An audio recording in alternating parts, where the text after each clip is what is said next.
মেয়ে যে মনে করেন যে পড়াশোনা এখন সব খরচেই আমি বহন করছি।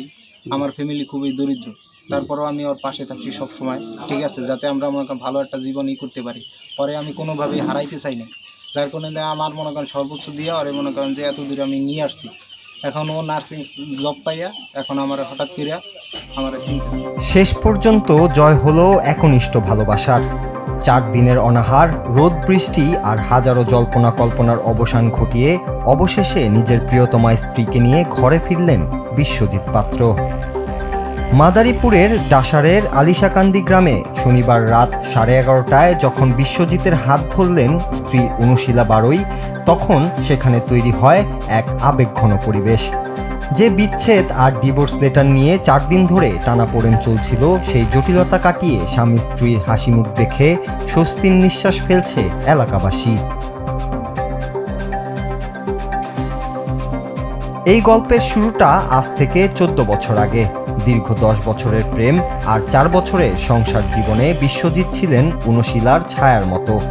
নিজের স্বপ্ন বিসর্জন দিয়ে দিনরাত পরিশ্রম করে তিল তিল জমানো টাকা খরচ করে স্ত্রীকে পড়িয়েছেন নার্সিং। কিন্তু ভাগ্যের নির্মম পরিহাস, নার্সিং পাশ করে চাকরি পাওয়ার পরই বদলে যেতে শুরু করেন অনুশীলা। এক পর্যায়ে বিশ্বজিতের সাথে সব যোগাযোগ বিচ্ছিন্ন করে পাঠান ডিভোর্স লেটার। প্রিয়তমা স্ত্রীর এমন আচরণে আকাশ ভেঙে পড়ে বিশ্বজিতের মাথায়, কিন্তু তিনি হাল ছাড়েননি। 3-4 বছর ধরে আমি ছাড়ার চেষ্টা করতেছি, কিন্তু ও মরার শুধু ভয়ভীতি দেখায়, জোর করে কোর্ট ম্যারেজ করছে। তখন ওরকম সামাজিকভাবে ওরকম কোনো বিয়ে হয় নাই, শুধু ও আমাকে জোর করে তুলে নিয়ে শুধু 3টা সাইন দিছি শুধু কোর্ট ম্যারেজের পেপারে। ভিতরে দীর্ঘদিনের রিলেশন, 10 বছরের রিলেশন আমাদের। 4 বছর হয়েছে আমাদের বিয়ে হয়েছে আইনগত অনুযায়ী। মনে করেন আমরা যে করে যাই আপনার দুজনের মনে করেন মতেই আমরা বিয়ে করছি। সব কিছু আমাদের ফ্যামিলি ওদের ফ্যামিলি সব কিছু সব জানে। মেয়ে যে মনে করেন যে পড়াশোনা এখন সব খরচেই আমি বহন করছি। আমার ফ্যামিলি খুবই দরিদ্র, তারপরেও আমি ওর পাশে থাকছি সব সময়, ঠিক আছে, যাতে আমরা মনে করেন ভালো একটা জীবনই করতে পারি। পরে আমি কোনোভাবেই হারাইতে চাই না, যার কারণে আমার মনে করেন সর্বোচ্চ দিয়ে ওরে মনে করেন যে এত দূরে আমি নিয়ে আসছি। এখন ও নার্সিং জব পাইয়া এখন আমার হঠাৎ করে আমার চিন্তা।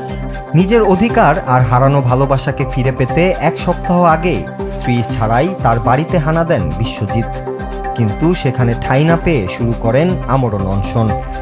টানা 4 দিন স্ত্রীর বাড়ির উঠানে না খেয়ে পড়েছিলেন তিনি। গণমাধ্যমে এই সংবাদ প্রচার হলে সামাজিক যোগাযোগ মাধ্যমে শুরু হয় তুমুল আলোচনা। ঘটনার গুরুত্ব বুঝে এগিয়ে আসে স্থানীয় জনপ্রতিনিধি ও 2 পরিবার। দীর্ঘ আলোচনার পর অবশেষে গলতে শুরু করে বরফ। নিজের ভুল বুঝতে পেরে অভিমান আর জেদ বিসর্জন দেন অনুশীলা।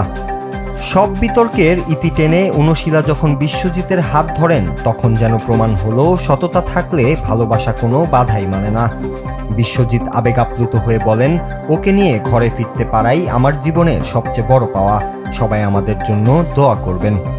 অন্যদিকে নিজের ভুল স্বীকার করে অনুশীলাও জানিয়েছেন সুন্দর আগামীর প্রত্যাশার কথা। ভালোবাসার এই অদ্ভুত লড়াই শেষে আজ ঘরে ঘরে একটাই আলোচনা, পৃথিবীতে এখনো নিঃস্বার্থ ভালোবাসা টিকে আছে, আর তার জীবন্ত উদাহরণ হয়ে রইলেন এই দম্পতি। Noor Raju, Bangla TV, news desk.